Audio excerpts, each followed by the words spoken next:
जय हिंद दोस्तों, welcome to my YouTube channel study with Sagar में।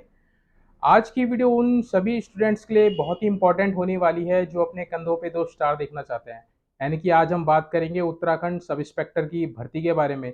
जल्द ही पुलिस विभाग 350 पदों पर सब इंस्पेक्टर की भर्ती करने जा रहा है। जल्द ही इसका विज्ञापन देखने को आपको मिल जाएगा।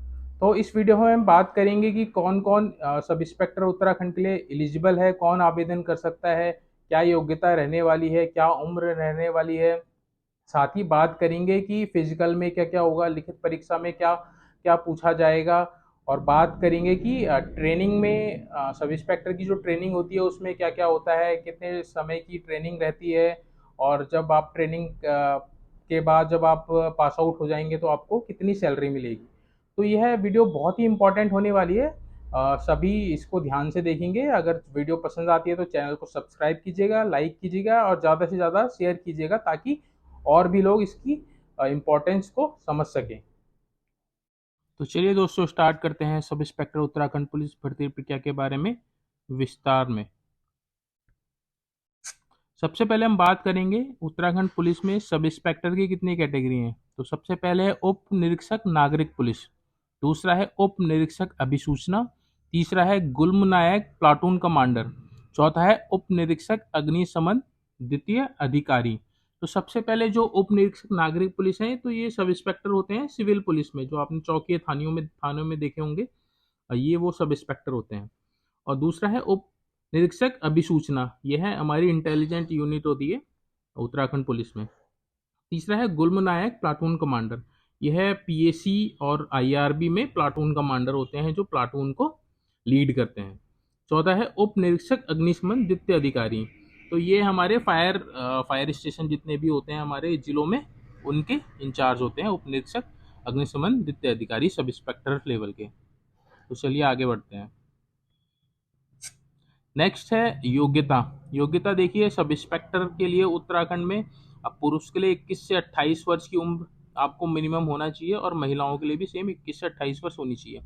शैक्षिक योग्यता मिनिमम ग्रेजुएशन आपको जरूरी है, किसी भी विषय में हो बट आपको ग्रेजुएशन होना जरूरी है। हाइट की बात करें तो जनरल ओबीसी एससी के लिए 167.7 सेंटीमीटर मेल्स में, वहीं हिल एरिया मेंस के लिए 162.6 सेंटीमीटर और एसटी यानी कि अनुसूचित जनजाति के लिए 160 सेंटीमीटर मिनिमम हाइट होनी जरूरी है। वहीं महिलाओं के लिए जनरल ओबीसी एससी के लिए 152 सेंटीमीटर, हिल एरिया महिलाओं के लिए 147 सेंटीमीटर और अनुसूचित जनजाति की महिलाओं के लिए 147 सेंटीमीटर लंबाई होना अनिवार्य है। वजन की बात करें तो पुरुष के लिए मेंशन नहीं है, वहीं महिलाओं के लिए मिनिमम 45 किलोग्राम, जैसा कि कांस्टेबल में है वैसा ही एसआई के लिए भी मिनिमम 45 किलोग्राम आपका वेट होना अनिवार्य है, अन्यथा आप रिजेक्ट कर दिए जाएंगे। सीने की माप केवल पुरुषों के लिए एलिजिबल है।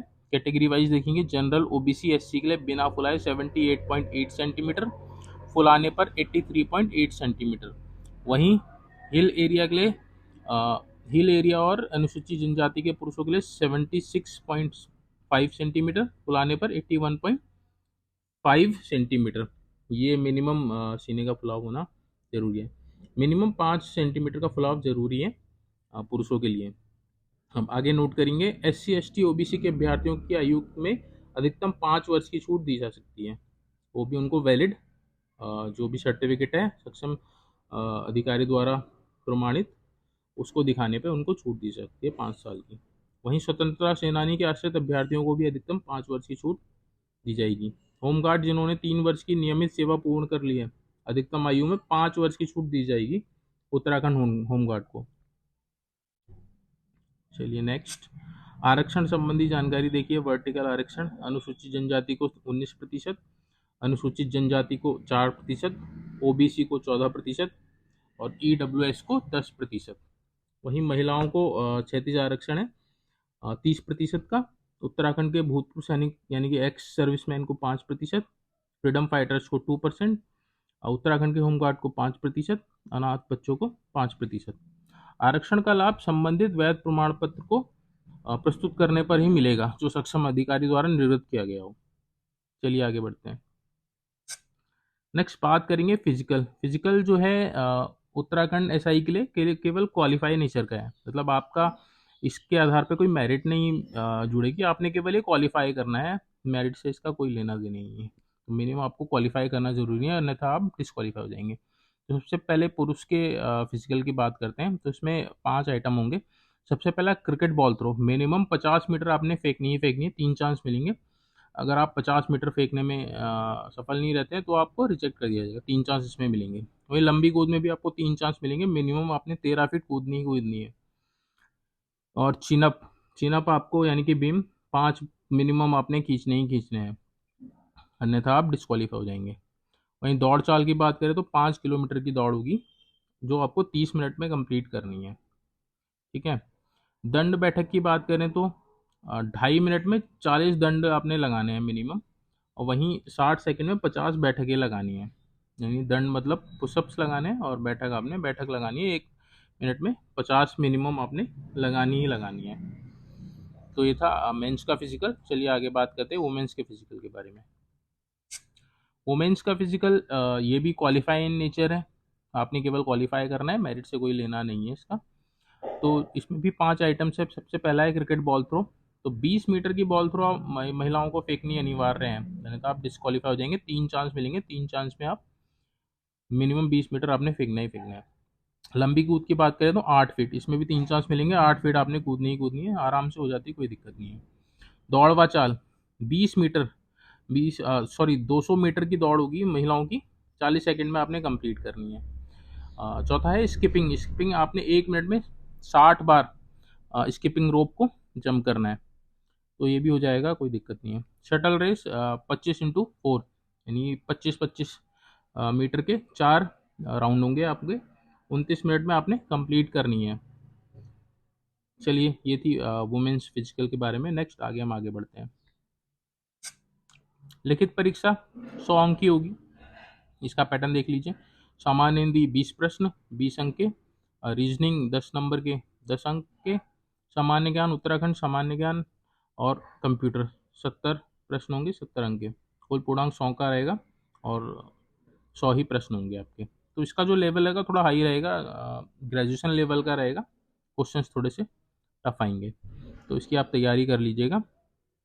बाकी इसमें जो इम्पोर्टेंट चीज़ है वो आप देख लीजिए। लिखित परीक्षा में जनरल ओबीसी के अभ्यर्थियों को 45% अंक लाना अनिवार्य है। अगर आप 45% अंक नहीं लाते तो आप ऐसे ही डिस्क्वालीफाई हो जाएंगे। नेक्स्ट, लिखित परीक्षा में SC/ST के अभ्यर्थियों को 35% अंक लाना अनिवार्य है, वहीं SC/ST को 35% अंक लाना अनिवार्य है।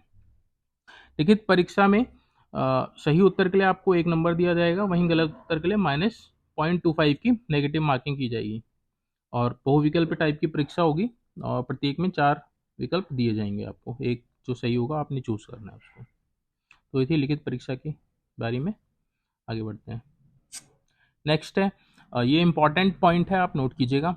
नए पैटर्न के अनुसार अब SI की भर्ती पहले लिखित परीक्षा कराई जाएगी, जिसमें सफल अभ्यर्थियों की फिजिकल परीक्षा कराई जाएगी। पहले क्या होता था कि पहले फिजिकल होता था, फिजिकल में जो क्वालिफाई होते थे उसके बाद लिखित परीक्षा कराई जाती थी। तो ये बहुत ही हेक्टिक हो जाता था पुलिस विभाग के लिए, क्योंकि 1 से 1.5 लाख लोग आवेदन करते हैं, तो 1 से 1.5 लाख लोगों का फिजिकल कराना बहुत ही टफ हो जाता था, उसमें 1 से 1.5-2 महीने लग जाते थे। तो अब ये आयोग और पुलिस विभाग ने डिसाइड किया है कि अब जो आगे जितनी भी सब इंस्पेक्टर की वो होंगी भर्तियां होंगी, उसमें सबसे पहले एक लिखित परीक्षा कराई जाएगी। लिखित परीक्षा में जो पास होगा उन्हीं को फिजिकल के लिए बुलाया जाएगा।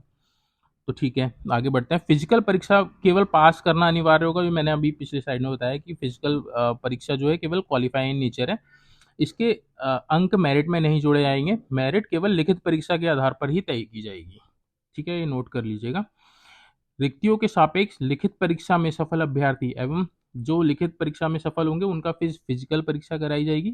फिर जो फिजिकल परीक्षा में पास होंगे तब लिखित परीक्षा के आधार पर मेरिट निर्धारित की जाएगी। अब मेरिट निर्धारित करने के लिए कुछ इंपॉर्टेंट पॉइंट्स ये हैं कि अगर 2 विद्यार्थियों के समान अंक रहते हैं तो क्या क्या होगा। जिस अभ्यर्थी की आयु अधिक होगी उसको वरीयता दी जाएगी। नेक्स्ट, अगर आयु भी समान है तो जिसके लिखित परीक्षा में ज़्यादा अंक होंगे उसको वरीयता दी जाएगी। ठीक है, अगर लिखित परीक्षा में भी समान अंक हैं तो फिजिकल टेस्ट में अधिक अंक लाने वाले को वरीयता दी जाएगी। तो ये थी नए पैटर्न और लिखित परीक्षा के बारे में। चलिए आगे बढ़ते हैं। महत्वपूर्ण बिंदु। पुलिस अ, सब इंस्पेक्टर की सीधी भर्ती के पदों पर आवेदन करने के लिए अभ्यर्थी वही पात्र होंगे जिन्होंने 10th एवं 12th अपने उत्तराखंड राज्य में स्थित मान्यता प्राप्त संस्थान से प्राप्त किया। ठीक है, इंपॉर्टेंट है, नोट कर लीजिएगा। साथ ही ऐसे सैनिक, अर्धसैनिक, राज्य सरकार के वह कार्मिक जो राज्य में कार्यरत हैं, जिनकी सेवाएं उत्तराखंड से बाहर स्थानांतरित नहीं हो सकती हैं, उनके पुत्र और भी पुत्र भी आवेदन के पात्र होंगे। राज्य के स्थायी निवासी जो उत्तराखंड के बाहर निवासरत हैं, उनके पुत्र एवं पुत्री भी आवेदन के पात्र होंगे। नीचे नोट कीजिएगा, नो ऑब्जेक्शन सर्टिफिकेट के बारे में। एनओसी, जो अभ्यर्थी सरकारी अर्ध सरकारी सेवा में पहले से ही हैं, उन्हें विभागीय एनओसी प्रस्तुत करना अनिवार्य है डॉक्यूमेंट वेरिफिकेशन के टाइम पे, अन्यथा आप डिस्क्वालीफाई कर दिए जाएंगे। तो ये नोट कर लीजिएगा जो भी पहले से सर्विसेज में है। चलिए आगे बढ़ते हैं। Police medical test. Police medical test जब फिजिकल और रिटन एग्ज़ाम के बाद जब मेरिट जब बन जाएगी, उसके बाद मेडिकल टेस्ट लिया जाएगा जो भी अभ्यर्थी सफल रहेंगे। तो अभ्यर्थी का मेडिकली फिट होना ज़रूरी है और उसकी एक आंख 6/6 और दूसरी आंख 6/9 से कम नहीं होनी चाहिए। कलर ब्लाइंडनेस का शिकार नहीं होना चाहिए। सटा घुटना सपाट पैर नहीं होना चाहिए। हकलाना विकलांगता को भी अयोग माना जाएगा। कान में मैल नहीं होना चाहिए। बाकी अभी हम आगे डिटेल में बात करते हैं इसमें। सपाट पैर का कैसा पता लगाएंगे, तो इसमें आप देखिएगा स्क्रीन पे ये 3 इमेज बनी हुई हैं, जिसमें first one and third one is wrong, ये एलिजिबल नहीं होंगे, और जो सेकंड वन इज करेक्ट। अगर आपके पैरों के साइन इस तरह के हैं तो आपके जो भी पैर हैं वह ठीक हैं, आपको कोई दिक्कत नहीं आएगी मेडिकल में। तो आप इसको ध्यान से देख लीजिएगा, क्योंकि जब मेडिकल होता है तो उसमें ये चीज़ टेस्ट किया जाता है। वहाँ एक बर्तन पे पानी रखा रहेगा, उसमें आपको खड़ा किया जाएगा, उसके बाद आपको फर्श पे खड़ा किया जाएगा और आपके पैरों के साइन देखेंगे। तो अगर आपके पैरों के साइन ये सेकंड वाले हैं, नॉर्मल फुट हैं, तो आप क्वालिफाई हैं, अदरवाइज आप डिस्क्वालीफाई हो जाएंगे। नेक्स्ट, सपाट घुटनों का कैसे पता करेंगे। तो सबसे पहली वाली इमेज में देख रहे होंगे आप, इनके घुटने मिल रहे हैं, सेकंड वाले में घुटने नहीं मिल रहे हैं, तो सेकंड वाला क्वालिफाई है, फर्स्ट वाला डिस्क्वालीफाई है। तो आप इसको आप घर पे भी चेक कर सकते हैं, कोई दिक्कत नहीं है इसमें। अगर आपके सेकंड वाले की तरह हो रहे हैं तो कोई दिक्कत नहीं है, आप क्वालिफाई कर जाएंगे। Next, colour blindness. यहाँ पे देखिए आपको कुछ इमेज दिख रही होंगी, इस इमेज के अंदर कुछ डिजिट लिखी हुई है। अगर आप इसको पढ़ पा रहे हैं तो आप कलर ब्लाइंडनेस के शिकार नहीं है, अन्यथा अगर आप नहीं पढ़ पा रहे हैं तो आप तो प्रॉब्लम है, तो आपको कलर ब्लाइंडनेस की शिकायत हो सकती है। तो देखिए जैसे फर्स्ट वाली इमेज में 25, दूसरी में 6, तीसरी में 8, फोर्थ में 56, फिर 29, फिर 45। अगर आप इनको करेक्टली पढ़ पा रहे हैं तो कोई दिक्कत नहीं है, आप आराम से क्वालिफाई कर जाएंगे। चलिए आगे बढ़ते हैं, ये थी मेडिकल टेस्ट की जानकारी। नेक्स्ट, सफल अभ्यर्थियों के लिए महत्वपूर्ण जानकारी है। बंध पत्र भरवाया जाता है जब आप सफल हो जाते हैं। तो सफल ऑब्लिक चयनित अभ्यर्थियों से बॉन्ड पत्र भरवाया जाएगा, जिसके अनुसार वह कम से कम 5 वर्ष तक अपनी सेवाएं विभाग में देंगे, और अगर आप पहले छोड़ के जाते हैं तो आपको प्रशिक्षण अवधि के दौरान जो भी आपको स्टाइपेंड या वेतन मिला होगा उसका आपको भुगतान करके जाना पड़ेगा, अन्यथा आपको एनओसी नहीं दी जाएगी। वैवाहिक स्थिति के बारे में देख लीजिए। ऐसे पुरुष जिनकी एक से अधिक पत्नी जीवित हैं वह एलिजिबल नहीं होंगे। ऐसी महिलाएं जिसने ऐसे पुरुष से विवाह किया है जिसकी पहले से एक पत्नी जीवित है, वह भी एलिजिबल नहीं होंगे। तो नोट कर लीजिएगा। चलिए आगे बढ़ते हैं। नेक्स्ट, चरित्र। सरकारी सेवा में सेवा योजन करने लायक होना चाहिए, उपयुक्त होना चाहिए उसका चरित्र। चयन के दौरान यदि अभ्यर्थी का कार्य व्यवहार उचित नहीं पाया जाता है तो उसका अभ्यर्थन निरस्त कर उसके विरुद्ध सम्यक कार्रवाई की जा सकती है। अभ्यर्थी के विरुद्ध किसी पुलिस थाने में कोई अनुचित टिप्पणी का उल्लेख या कोई मुकदमा दर्ज नहीं होना चाहिए। तो ये था चरित्र के बारे में। चलिए आगे बढ़ते हैं। नेक्स्ट, बहुत इंपॉर्टेंट है, सब इंस्पेक्टर की ट्रेनिंग। तो मैं बताना चाहूँगा कि उत्तराखंड सब इंस्पेक्टर की ट्रेनिंग जो है वह 1 साल की होती है, जिसमें कठिन फिजिकल, आईटी, पीटी, कानून की पढ़ाई और जितने भी हमारे संविधान हैं, भारतीय दंड संहिता, भारतीय विधान संहिता और जितने भी एक्ट हैं हमारे, आईटी एक्ट हो गया, मोटर व्हीकल एक्ट हो गया, उनकी क्लासेस दी जाती हैं, प्रॉपर क्लासेस दी जाती हैं। ट्रेनिंग का दौरान जंगल ट्रेनिंग, राइफल, पिस्टल ट्रेनिंग भी दी जाती है। 1 साल के गहन प्रशिक्षण के बाद उनको पोस्टिंग दे दी जाती है, जिसके बाद 1 साल तक सब इंस्पेक्टर अंडर ट्रेनिंग रहता है और अपनी कार्यप्रणाली को सीखता है। अंडर ट्रेनिंग के दौरान वो केवल 1 स्टार लगाएगा। उसके बाद जब उसकी अंडर ट्रेनिंग कंप्लीट हो जाएगी तो उसके कंधों पे 2 स्टार लगेंगे। चलिए आगे बढ़ते हैं। अब इम्पॉर्टेंट चीज़, वेतन एवं मिलने वाले भत्ते कि सब इंस्पेक्टर को कितनी सैलरी मिलती है, क्या क्या भत्ते मिलते हैं। तो इसमें डिटेल मैंने आपको एक ये स्लाइड बना के दी है। तो सबसे पहले देखिए सब इंस्पेक्टर को मिलने वाले वेतन एवं भत्ते। तो इनका जो ग्रेड पे रहता है वह पहले 4600 ग्रेड पे था। अभी ये जो ग्रेड पे है वो 4200 हो गया है। तो 4200 ग्रेड पे के अनुसार वेतनमान जो है 35,400 से लेके 1,12,400 लेवल 6 कैटेगरी में आता है।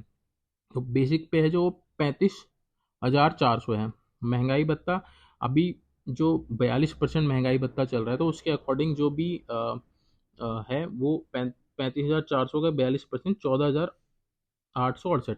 तो ये इनका वर्तमान का महंगाई भत्ता है। फूड अलाउंस 1250, हाउस रेंट लगभग 3550, वॉशिंग अलाउंस 450।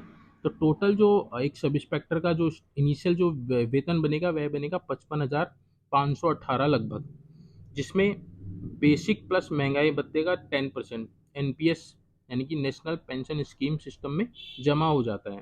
पहले ओल्ड पेंशन स्कीम सिस्टम चलता था, जो अभी फिलहाल राज्य सरकार ने बंद कर दिया है। अभी एनपीएस ही लागू है। तो जिसके बाद लगभग 50,491 रुपये का वेतन एक न्यू सब इंस्पेक्टर को अपनी पहली सैलरी के रूप में मिलेगा, जो मेरे हिसाब से एक अच्छी सैलरी है। और जो सब इंस्पेक्टर की जो भी जॉब है वह बहुत ही चैलेंजिंग और डायनेमिक प्रकार की जॉब है, जिससे आप डायरेक्ट जनता की मदद कर सकते हैं, समाज में अपना योगदान दे सकते हैं।